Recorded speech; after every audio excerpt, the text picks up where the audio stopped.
د عصر مبارکه سوره چې د قرآن عظیم شان 103 مبارکه سوره ده په مکې معظمه کې را نازله شوې ده. 3 مبارک آیاتونه لري. تلاوت او پښتو ترجمه یې له لومړي آیت څخه اورئ. بسم الله الرحمن الرحیم.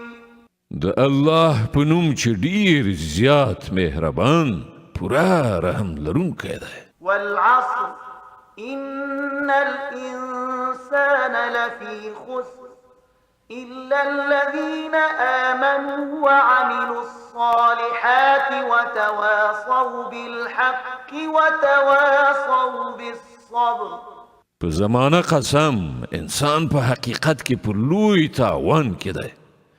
پرته له هغو خلکو چې ایمان یې راوړی او ښه عملونه کوي او یو بل ته د حق نصیحت او د صبر ښودنه کوي.